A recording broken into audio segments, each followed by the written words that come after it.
Bonsoir et bienvenue sur Monaco Info. Sans plus tarder, les titres de votre journal. Nous vous parlerons dans cette édition des missions de l'AVIP, l'association monégasque d'aide aux victimes d'infractions pénales. La lutte contre le cancer du sein est un combat de tous les jours. La marche rose de l'association Pink Ribbon est là pour nous le rappeler. C'était ce week-end en Principauté. Retour également sur le Beheart Prime qui nous a fait replonger au temps des combats médiévaux ce week-end également à Monaco. Le ministre d'État Serge Tel ainsi que les conseillers de gouvernement se sont rendus ce lundi matin dans les locaux de l'AVIP. L'association monégasque d'aide aux victimes d'infractions pénales permet d'orienter, d'informer et de proposer une aide psychologique.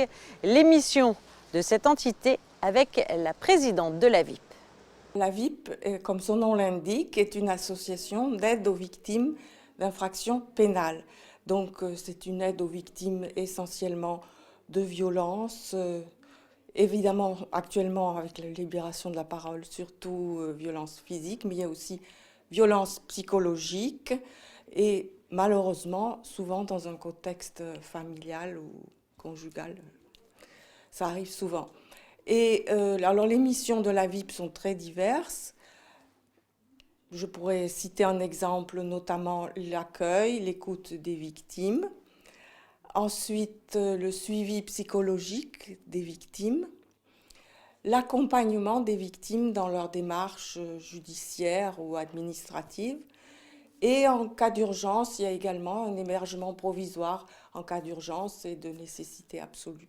Ils étaient près de 200 réunis ce dimanche sur le port Hercule pour une marche conviviale destinée à la sensibilisation du cancer du sein. L'association Pink Ribbon est à l'origine de cette initiative qui est devenue au fil des ans un rendez-vous incontournable du calendrier monégasque. Patricia Navarro était sur place. Le rose était de mise sur le port Hercule dimanche matin. La mobilisation ne faiblit pas autour de l'association Pink Ribbon. Des marcheurs de tous âges ont entrepris de sillonner la Principauté pour mettre en lumière la lutte contre le cancer du sein et plus particulièrement sensibiliser autour de l'indispensable dépistage. Au début, c'était vraiment pour sensibiliser sur les méthodes de dépistage, puis c'est devenu une sorte de communauté de soutien pour les femmes souffrant de toutes sortes de cancers.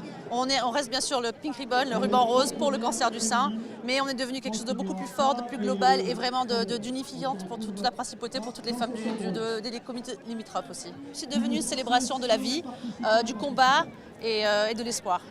Quelques minutes avant le départ, un chèque de 2 000 € a été remis au centre hospitalier Princesse Grace, un précieux don qui permettra d'offrir ce que l'on appelle des soins de confort aux patients. Alors aujourd'hui, l'idée, c'est que les fonds associatifs qui nous sont versés, on va les utiliser au bénéfice direct des patients, donc sur des soins de confort individuels. On a une partie des dons qui est utilisée pour acheter des équipements médicaux. Là, l'idée, c'est plutôt d'aller faire, par exemple, de la dermopigmentation. La dermopigmentation, c'est une technique de tatouage tout à fait naturelle qui permet aux femmes qui sont atteintes d'un cancer et aux hommes d'ailleurs de tatouer en fait le sourcil, ce qui permet au moment où les cheveux et les poils tombent de garder un regard à peu près naturel. La dermopigmentation est aussi utilisée plus spécifiquement dans le cancer du sein pour recréer l'aréole du téton. Donc voilà, c'est sur ce genre d'action qu'on va travailler. L'année prochaine, on voudrait développer des cours de cuisine thérapeutique. On voudrait faire des cours d'esthétique, de maquillage par exemple, des choses qui donnent du baume au cœur et c'est pour ça qu'on voudrait utiliser l'argent de ces associations-là. Une utilisation des fonds plus large qui va au-delà donc des seuls traitements et une participation également très large puisqu'une nouvelle fois cette année, personnalités publiques et anonymes avaient tenu à prendre part au cortège rose qui a parcouru toute la Principauté. Sachez que vous pourrez retrouver ce vendredi dans notre édition notre invité du week-end. Il s'agira de Valérie Campora, la directrice de l'AVIP. Et puis sinon, pour la seconde année consécutive, le chapiteau de Fontvieille a accueilli le Beheart Prime, un show spectaculaire de combats médiévaux que Yannick de Bever a suivi pour vous.